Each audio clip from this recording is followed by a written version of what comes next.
bitches. Hello, bitches. Oh my god, you're not Jess. No, unfortunately not. Thank you for reminding me. I mean, you're not currently thick with child, so no. I mean, you could be. Fingers crossed. That'd be Been upsetting. a dicey few weeks. I don't want to know. If you guys are unfamiliar, this is Hot for Justice podcast. I'm Jaymie. I am Jackson. Thank you for having me back, Jaymie. I mean... I know I'm a poor stand-in for Jess. I'll do my best not to embarrass her in the show. I mean, you can try. Yeah, well. I mean, you might have less baby brain than she has going on right now. Yeah, again, hopefully. I don't want to know. It's actually really funny. I texted her yesterday. Mm-hmm. Yesterday. As we're recording this, it's like on a Saturday, and I was like, hey, because I've been giving her like semi-daily updates on what percentage of pregnant she is. I'm sure she appreciates that. She does. And yesterday I was like, you're 101% pregnant, but I'm pretty sure you knew. Because she's, Is she past her due date now? Oh, yeah. She was due on Tuesday. Oh, okay. And she is very displeased about it. Oh, man, it's overcooking now? Uh-huh. Oh. I know. She actually is set to be induced on Wednesday. Okay. So that'll be a sweet surprise. She can listen to the screen recap we just recorded while she's... Oh, lucky her. While she's going to her induction. She's gonna love it. Yeah, we just recorded a really sick screen recap that's going to be up in 2 days. It's really, honestly, a kind of poor stream of consciousness. Yeah. I'm sorry in advance. Of it. I apologize too. It's something. But Wednesday, huh? Mm-hmm. Jess, good luck. Baby, welcome to the world. I'm sorry it's currently on fire. Yeah, poor Emerson coming in at this time. Coming in hot, literally. Yeah. Whoa. Just blew my brain. Jess, we're using that. Coming in hot for justice. The next generation. There you go. Oh my god, maybe she can cameo on an episode. I mean, she probably will. She'll probably fucking crying. Will, yeah, nonstop. Yeah, Jess, more things to look forward to in your very near future. Anyways, I know I went first last week, but guest doesn't usually go first. Yeah, you're gonna go first situations. again. Okay, great. Week, whether you like it or not. Okay. I'm glad that we're doing this on my show. Cool. I'm the guest. What I say goes. Where's my cold drink? I offered you one. You denied it. I know. I brought my own. Sure. I mean, it's probably not cold, but... It's still cold. Oh, okay. The bat symbol keeps it cold. You didn't know? Cold for justice. Oh my god. I mean, it is cold case stories. I'm sorry. I hate myself. I'm sorry, everyone. This is going swimmingly. Also, on mic is my husband, Zach, who was in here last week. It's nice that I didn't get introed in the beginning. Well, because you just had yourself muted, so you just kind of standing over there, dicking around on your phone. I wasn't sure how much involvement you wanted. I was waiting for the intro. That's usually what you do, but I was waiting here forever. I almost fell asleep. All right. On this episode of Jaymie and Zach do counseling on the air. Our entire life is just counseling. It's wonderful. We air it out.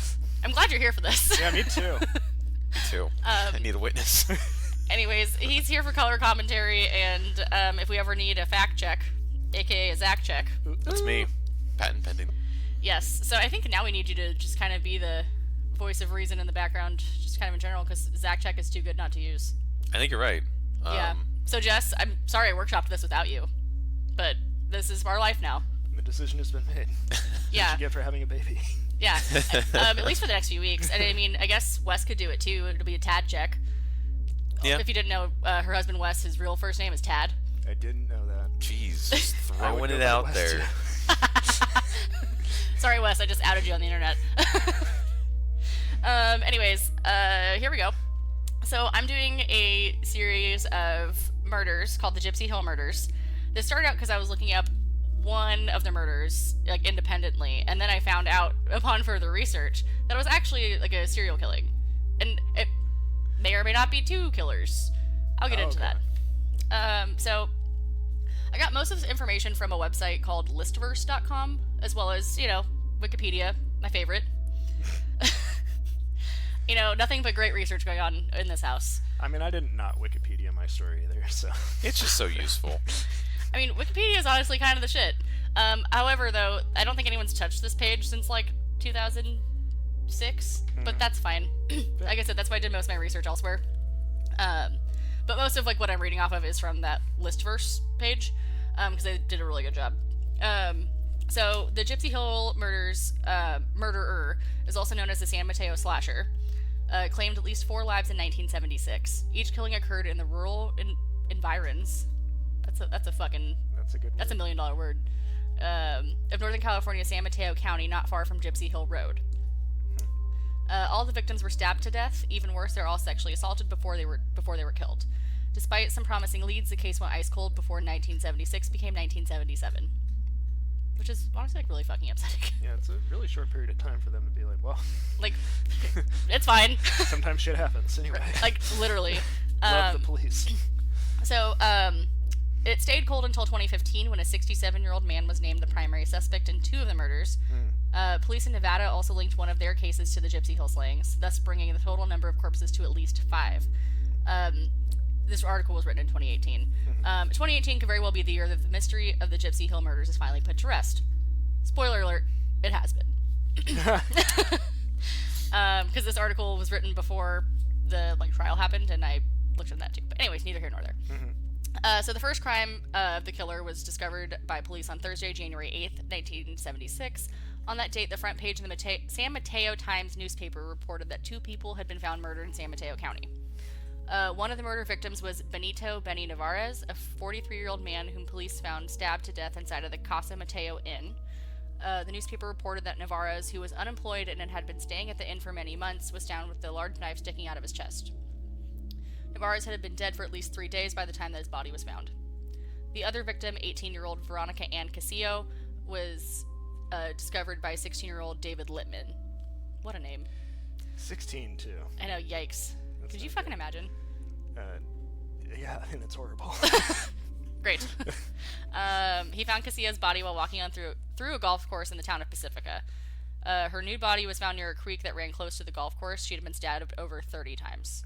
Fuck. Yeah. Fuck is right. 8 days later, the newspaper published the facts concerning Casillo's murder. It was on a front page article saying that a homeless man was arrested in conjunction with her murder, and he had then been released by the police. Just a few weeks later, 14-year-old Tatiana Blackwell was reported missing. This is the girl that I originally was kind of looking into, and then that's when I kind of fell down a rabbit hole. Oh, wow. Blackwell, who fell victim to the Gypsy Hill Slayer, would not be discovered again for several more months. Exactly 30 days after David Littman found Casillo's body, the corpse of Paula Baxter was found in a secluded grove of eucalyptus trees behind the Church of Jesus Christ of Latter-day Saints, located in the town of Millbrae. Fucking Mormons, man. It's a Mormon conspiracy. Fucking A. Just kidding. Oh, no. Allegedly. I don't want to make the Mormons mad. Don't sue us. The entire state of Utah is going to be really upset. Yeah. It's fine. And They're generally upset, I think. I mean, yeah. They're Mormon. They can't have caffeine. Okay. I'd be upset also. No caffeine and magic underwear. It's a lethal combination. Damn Skippy. At the time of her death, Baxter was just 17 and had been missing since February the 2nd. Investigators discovered that Baxter's killer had stripped her nude and sexually assaulted her prior to her death. The unknown slayer had also stabbed her 4 times and hit her in the head at least once with a piece of concrete. Her body was found near her 1972 Chevy Vega station wagon. San Mateo County officers linked Baxter's murder with Casillo's thanks to forensic evidence collected at the scene. So apparently there was enough, even in 1970s DNA, to figure that out. Yeah. Which is honestly kind of astounding. Yeah, that's pretty interesting. The mystery of Tatiana Blackwell's disappearance came to a grisly conclusion on June 6th, 1976. That day, her corpse was found just off of Sharp Park Road on the Gypsy Hill area. Like the others, she had been stabbed to death.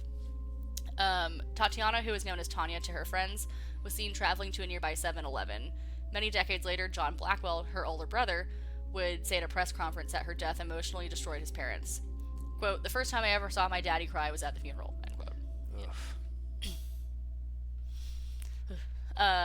At first, Pacifica detectives suspected that Tanya, a freshman at Oceana High School, might have run away from home. However, after her body was discovered less than 1 mile away from her home, they'd realized that she had been murdered by someone that knew the area well. Therefore, she had been abducted and was not a runaway, obviously. And I'm like, why was that a fucking necessary sentence?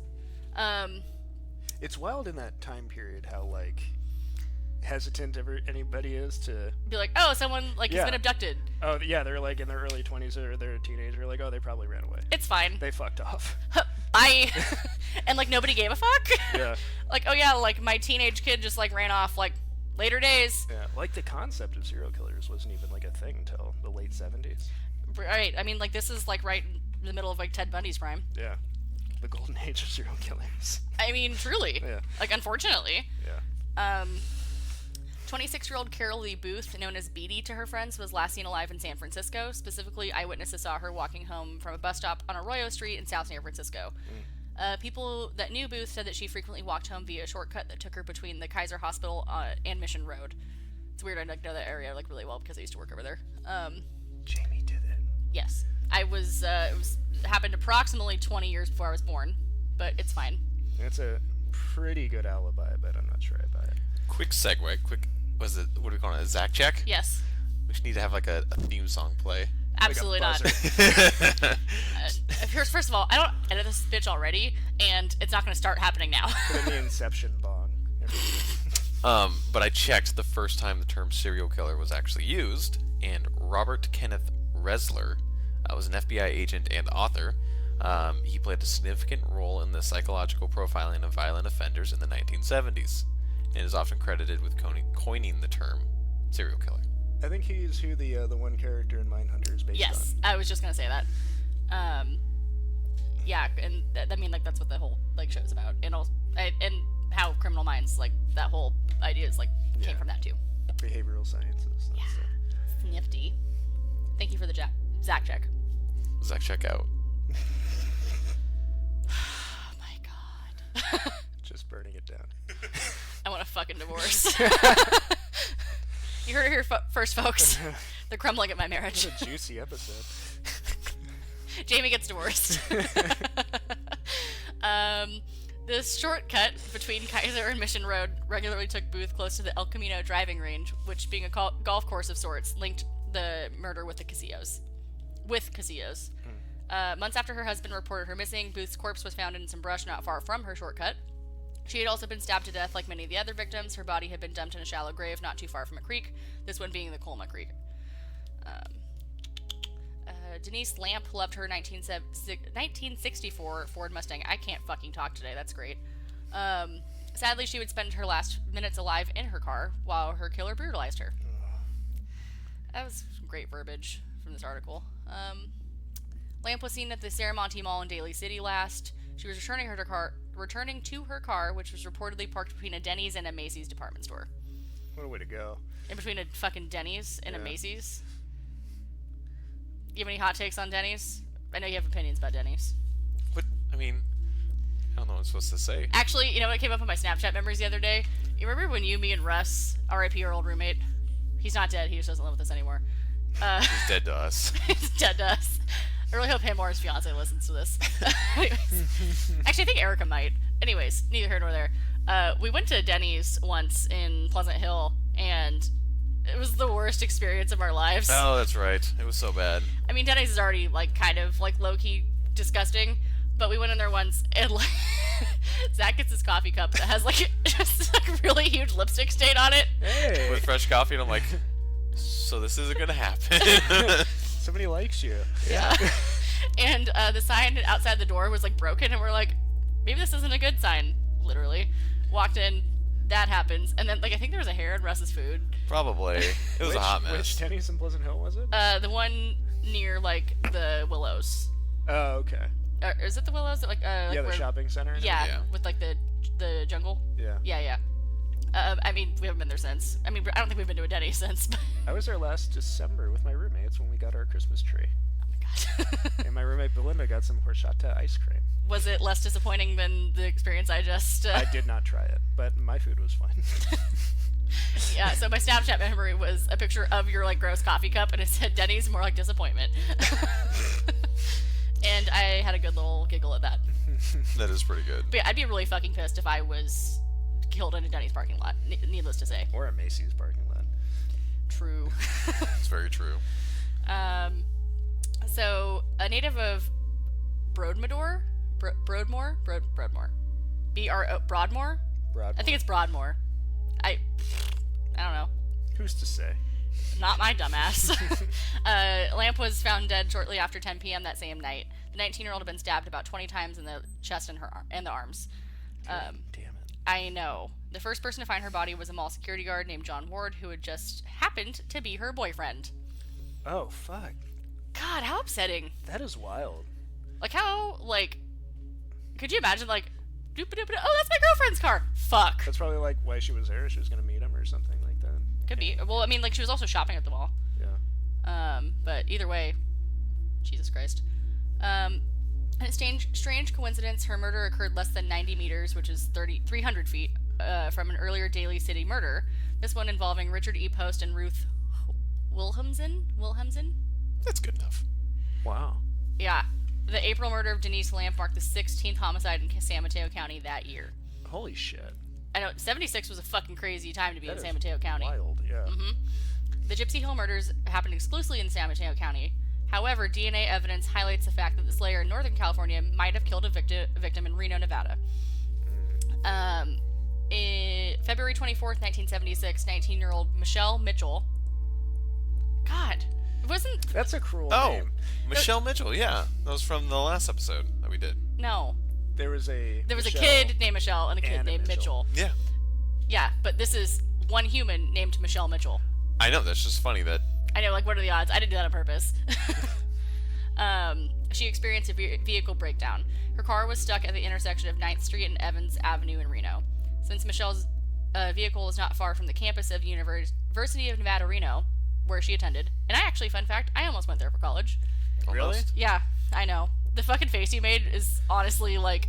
I can't even imagine. So I guess I'll tell a little... So I applied there, and I got in. I mean, it's... What? Congratulations. They literally have like a 99% acceptance rate. But like I got like mad scholarships, and like I would have paid like basically like $2,000 a year to go there if I had gone. Wow. But the year I would have gone, it's because they used to do like this like weird like in-state tuition thing if you lived in California. Yeah. And that year they did away with it. So like I got a letter like after I had like accepted, because I accepted admission. I was like, fuck it, I'm gonna go. Yeah. And they sent a letter. They're like, oh, actually, we're not going to offer the in-state tuition anymore if you live in California. So I was like, okay, this went from like $2,000 a year to like $20,000 a year. I might as well go somewhere I actually like want to go. Yeah. Then I ended up at St. Mary's. It's probably a better choice. Yes.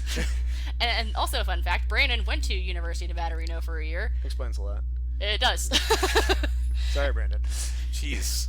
Shots fired everywhere. Pew pew pew. I'm just kidding. I love Brandon. Yes. He went there for a year and said, fuck this shit. And then he did out of there and came to St. Mary's with me. I think he was balls deep in the snow when he said it too. Yeah, he was. Or sweating his dick off in the heat of summer. There was no in between. Anyways. Where was I? So she attended UNR. A passerby suggested pushing the yellow Volkswagen Bug into a nearby parking lot that had belonged to the school. All of this occurred around 8:10 p.m. Later that evening, her dead body was found in the parking garage. Her hands had been tied behind her back, her throat had been slit. In this case, the police had one tantalizing clue, the remains of a cigarette that had been left at the scene. 1979, a woman named Kathy Woods, who was committed to a psychiatric hospital in Louisiana, confessed to murdering Mitchell. This would seem to rule out the Gypsy Hill connection with the Mitchell case. But in 2014, DNA testing proved that the cigarette belonged to someone other than Kathy Woods. But my thing is, like, how do I know the cigarette butt was connected to? Yeah, well, it's weird too because it's such a different. Like, I guess it's still a knife that was used, but like it's a different method from like all the insane stabbings and. Right, like 20 plus like stab wounds. And to use to leave a cigarette butt behind is like pretty slops for a person that got away with it so many times. It truly is. So yeah, like it's a little weird. Yeah, not to teach murder school, but you gotta be careful. I mean, yeah. So Kathy was exonerated in 2014 and immediately sued Reno and The state of Reno. You mean the state? The Sorry, the state of Reno. Well, I'll see my way out. Because you know the the pregnant city- brain lives on. But they also sued the county for wrongful imprisonment. So the city of Reno and Washoe County for wrongful imprisonment. No, you know what? I'm for the secession. They deserve to be their own state. You're the hero that Reno deserves. In the same month that Carol Lee Booth went missing and was murdered, San Francisco resident Idell M. Friedman was also murdered by an unknown assailant. Friedman, 21, worked for a San Francisco import company, and on March 17th, 1976, she was found stabbed to death inside of her apartment at 116, Jesus fuck, Fairmount Street. I cannot read. It's okay. We're all pregnant. No. Yay. Absolutely not. Don't wish that evil on me. Sorry, Jess. Children are beautiful, beautiful, and miracles, and whatever. Yeah. No. I have a brand new nephew. He's fine. He's fine. He's doing good. He's aight. He's thinking about getting a job soon. Very excited. I mean, someone's got to pull their weight, right? He's cool. He's fun. I just got him a Tupac onesie. It's great. That's spectacular. Yeah. Well, people got to know. I want the streets to embrace him. Started young. Her new body was found on the kitchen floor of her apartment. What a segue. The San Francisco homicide investigators discovered that her killer had also ransacked the apartment in an apparent search for valuables. Friedman had been raped, and her killer strangled her with a lamp cord prior to stabbing her to death with a 20-centimeter, 8-inch long knife. Yikes. Yikes on bikes. Yikes is right. Friedman's death has never been officially linked to the Gypsy Hill murders. Unlike the other victims, her murder was done in her home. She wasn't abducted while being outside alone. However, the murder of Booth places the Gypsy Hill killer in the San Francisco area around that time. So, she was also sexually assaulted and stabbed. So, the MO is similar, but, like, not quite the same. I mean, I think if it was linked, he might have, like, followed her home. Mm-hmm. But, I mean, there's not enough, information to corroborate that. The last Gypsy Hill murder occurred in 1976, and several decades later, in 2014, the FBI formed a task force with the goal of using the latest in DNA and forensic science to finally unmask the murderer.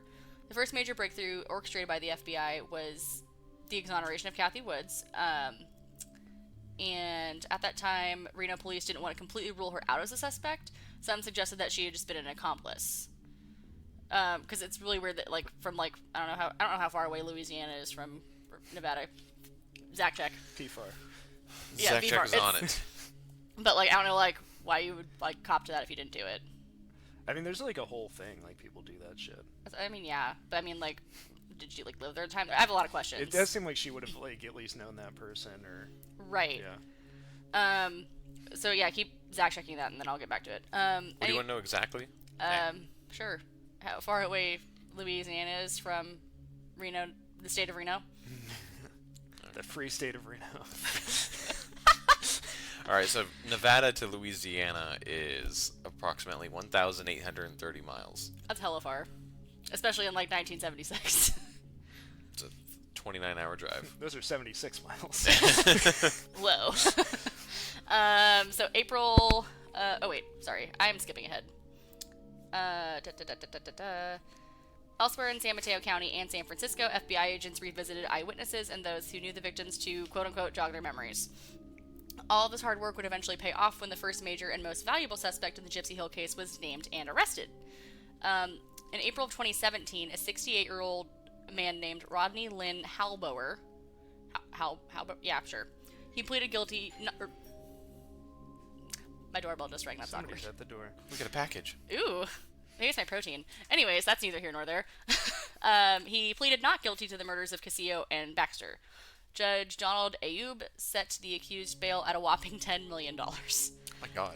Halber's, yeah, I know. That's a lot of pesos. Halber's DNA also linked him to the murder of Mitchell, thus conclusively proving that Mitchell was a victim of the Gypsy Hill murderer. So that was his cigarette butt. Again, I don't know, like, how they deduced that was, like... Come on, dude. Like, come on. First of all, why are you smoking? Yeah, you need to focus. You have bigger things at hand. Smoke after. Maybe he did. Probably. But He's a villain. He smokes all the time. Whoa. He had submitted the DNA sample used in the case against him where he was transferred from... when he was transferred from a Nevada prison to an Oregon State prison in November of 2013. He was arrested 2 years later for the murders of Casillo and Baxter. This was not his first time in prison, however. Back in 1975, a year before the murders began, he was paroled from prison in Nevada after he was convicted of raping a female blackjack dealer. 11 years later, after another criminal conviction, he broke out of a Nevada prison and committed several violent crimes before he was recaptured. Holy shit. So, I mean, it's safe to say he's a grade A piece of shit.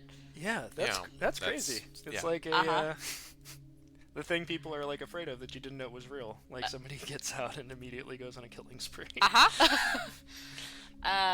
Amazingly, also in 2017, another ex-con was charged with one of the murders. Leon Melvin Seymour, 71, was charged with the murder of Denise Lamp. At the time of the arrest, Seymour was already housed in a Coalinga State Hospital after being convicted of 10 different cases of sexual assault and kidnapping. As of the writing of the article, there was no evidence to show that Seymour and Halbauer, the two men who were known to all these different law enforcement agencies, knew each other at all. Yep. The DNA was also the undoing of Seymour, specifically blood found on her jacket that conclusively proved that he had been in the car with her at the time of the murder. Oh, wow. November 2017, his bail was also set to $10 million, and as of late last year, Halbauer has been convicted of both murders for sure, and he is currently serving time in prison. There's no update on Seymour yet, though. Wow. Isn't that wild? That is wild. Yeah, that's all I have, though. Yeah, stay out of San Mateo. Jesus Christ. I know. Yeah. San Mateo. Now you have no choice but to stay out of San Mateo. It's too expensive to live down there. Sometimes taking the San Mateo Bridge is a good way to avoid all that terrible traffic, though. True. Yeah, when I used to work in like the back side of San Francisco, I would take, and if I had to drive in, I would take that bridge and then also the Golden Gate. Yeah. And it was shorter than taking the other bridge, the Bay Bridge. I couldn't think of that in my head. The other bridge. The other bridge. The other drawbridge. Yes. I think you're I'm thinking. kidding, because fucking Audrey will never let me live that down. Calling that bridge a suspension bridge like 4 months ago. Oh. And when we went to go visit Jess a few weeks back, we drove over the bridge and she's like, Jaymie, what kind of bridge is this? And I was like, it's a fuck you bridge, Audrey. That's a Dynamite Audrey impression. I thought she was in the room. I thought it was pretty good too. When she's listening to this, it's like she's listening to herself. It's really strange. Was I there? Yes. Anyways. Okay. It's all you. All right. So mine's a little brief, but in the spirit of Jess, it's a case that actually has been solved. But I thought it was fun because a true crime enthusiast and amateur detective was an instrumental role in helping to solve it. Oh. Could be you. Yeah. That could be me. Yes. One day. One day. Okay, so the Bear Brook Murders, or the Allenstown Four. On November 10th, 1985, a hunter found a metal 55-gallon drum near the site of a burned-down store at the Bear Brook State Park in Allenstown, New Hampshire.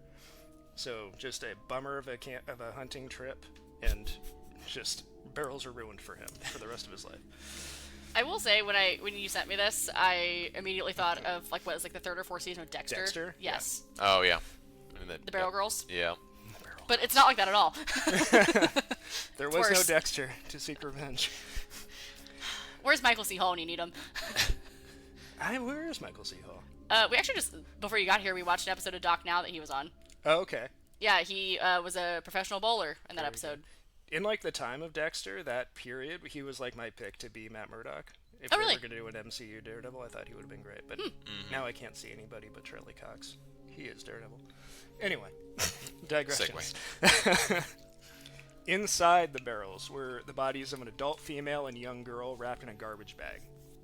Autopsies determined both had died of blunt trauma. The level of decay of the bodies led investigators to believe the two could have been killed as long before as 1977. Oh my god. And what year were they found? 85. Ooh. Both Jeez. victims were also found to be biologically related, but they weren't sure how, because, 1980s. Yeah. Jeez. Fast forward to May 9th, 2000. I don't know how many years that was later, but it's fine. It is 15 years. Excellent. It is a certain amount of years later. An undisclosed period of time later. See, I was going to say 15 years, and I was like, I didn't want to sound dumb. The remains of two more young girls were found near the first discovery site. These bodies were also in a metal 55-gallon drum. Were they also just as old? Yeah, same period of time. Oh, excellent. Okay, great. The cause of death of these children was also blunt force trauma. One of the victims was found to be related to the two discovered in 1985. Oh, wow. I'm uncomfy. All right. So the case goes quickly cold after this. Ugh. Speaking of just the police going like, well, It's fine. too bad. It's super weird. Good luck. Hopefully it doesn't happen again. Sometimes people die. The world is an imperfect place.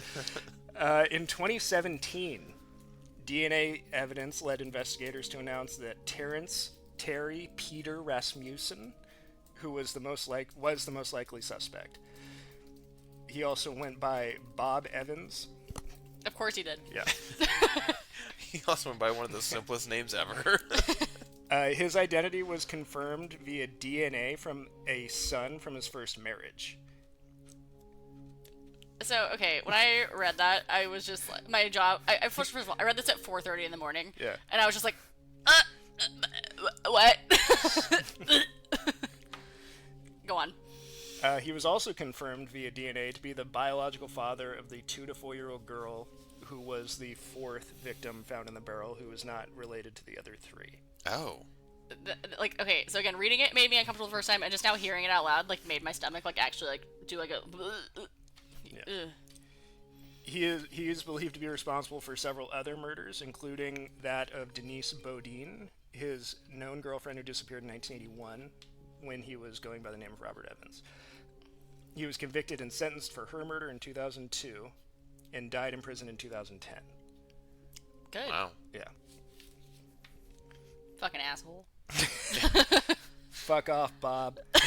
If that's your real name.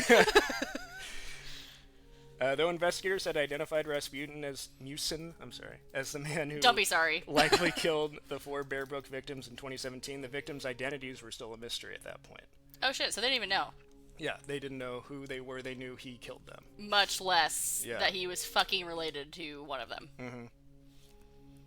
Goddamn. So, shortly after this, around 2018, research librarian and amateur detective Rebecca Heath heard about the case on a public radio broadcast. Fucking A, Becky. Yeah, man. Doing it for the ladies. She scored ancestry message boards for terms like California, where Rasmussen had been arrested, or missing sister in hopes of finding a relative of the victims. Shit. Heath said she found a posting from around 1999 about a relative looking for Sarah McWaters and her mother Marlise McWaters. As she conducted further searches for Marlise McWaters, Heath came across other relatives looking for the same woman. It turned out McWaters was also the mother of a girl named Mary or Marie Vaughn. The listing contained an email address, so Heath said she tried to match the address to a Facebook profile. Heath reached out to one woman asking whether she was the same person who had made the ancestry posting. It was her. The woman started sharing more details, including that Marlise had been married to a man with the last name Rasmussen. I don't like that. God, the internet's a hell of a place. In 2019, the combined sleuthing of Heath and the DNA profiling work of genetic genealogist Barbara Ray Venter, who was also instrumental in the Golden State Killer case. I was like, that name sounds familiar. Yeah. Positively identified the 3 biologically related females as mother, Marlise Elizabeth Honeychurch, and her 2 daughters of different biological fathers, Marie Elizabeth Vaughn and Sarah Lynn McWaters. The 3 were last seen with Rasmussen, who was presumed to be dating Honeychurch, at a family gathering in California in 1978. The middle child... Wait, hold on. They saw them with him and, like, nobody reported anything funky? It's the 70s, baby. Okay. Freewheeling. 70s was a hell of a time. Well, this was also before he had been, arrested for murders that he would commit later. So it's just, I mean, you see a Russian man, you should be suspicious, but... I mean, this is really solidifying our negative opinion with the Russians. Yeah, first Rocky IV, now this. Oh, no, I'm talking about the podcast Jess and I did the other week where... Oh, okay. Where we talked a bunch of shit about the Ruskies. So, sorry, Russia.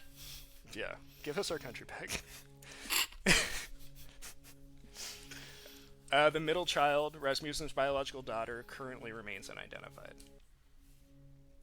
Wait, how is it unidentified if they know... They know she's related to him. Got it, okay. They don't really know who she was, because this guy got around. Just making lives and taking lives all across the 70s and 80s. I didn't like that, but I kind of did. So what's funny is I just actually Googled him because I was curious. He is not and has never been an attractive man. I don't know how he got around. You haven't seen pictures of him, had you? No, BD energy. Absolutely not. Wow, look at this guy. Oh, no. Absolutely I don't know. not. When was this? Is that him? Do we know for... Not about it. I'm going to say it's not doing it for me. Young but, him like, kind of looks like Biff Tannen from Back to the Future. Oh man, I haven't seen Back to the Future. Dude. this is my life. Just a lot of movies she hasn't seen. It's fine. It's fine. Everything's fine. Chase, if you're listening to this, I'm sorry. Sorry, buddy. Chase, my roommate. Back I to was the like, Future's I don't know who that his is. favorite movie of all time. Back to the Future. I'm sorry. Person I've never met. And now he probably never will. Never. Nope. Yeah, sorry. I'll be like, hey, my friend Jaymie and her husband are going to come over, and he'll be like, absolutely not. Not in this house. This is a Zimmerman free household. That's fair. I mean, probably not the first time that we've been banned from somebody's house. Won't be the last. Won't be the last. Absolutely not. No. Wow. That was a doozy. Yeah, it's a real rough one. Yeah, wow. Well, does anyone have anything fun and fresh they want to talk about and share with the class? I did finish the second season of Mindhunter. It's real good. I still need to watch the first one. Yeah. I know, a piece of shit. Don't look at me like that. Stop it. This podcast is like perfect for the show too. I know. Jess said that she's going to rewatch it. I think we're going to do a screen recap on both seasons. It's really good. You just have to get past the first episode of the first season. And I think that's what happened because I've seen like half of the first episode and I was like, oof. Yeah. And then she's like, it gets better. And I so, almost like hard passing the whole thing because of the first Yeah, it's episode. so when he's slow. meeting the girl in the bar, and I was like, I cannot abide this. Yeah, so, okay, I'll give it a fair chance. Something that I won't do with, Game of Thrones. It's true. I mean, hot take, Game of Thrones is fine. I haven't watched it. I also haven't given it a fair chance. Like, I don't know. But I kind of refuse to at this point. It took over culture for a while, and it was fine. Yeah, whatever. Anything fun and fresh you want to share with the class, babe? I don't think so. No? No. Anything that you watched recently that you're like super into? Read? Listened to? I don't think so. No. Wow. I know. What Well, a I guess fulfilled life you're living right now.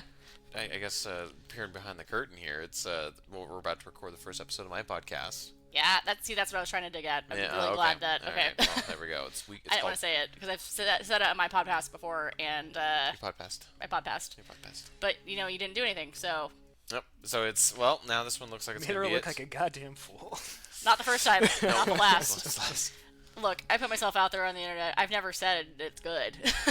Yeah, fair enough. I've said time and time again, this is not quality content. So brave. Hashtag so brave. On that note, I'm trying to think if there's anything else that I've been... Oh, I just finished listening to a really good series on Last Podcast on the Left about Belle Gunness. That was really good. no. Oh, yeah, you texted me about it. She's a crazy bitch. I'm going to read that book soon. I downloaded it on my Kindle. It's called Nice. Hell's Princess. I suggested it for the book club that died, but they got vetoed. Got So, shot down. Have Oh, your own yeah. book club now. Huh? Have your own book club. Who the fuck's going to be in it? People that listen to your podcast. Hey, so if you want to be part of a book club, DM me. Yeah. That'd be cool. I would say, so yeah, plug your...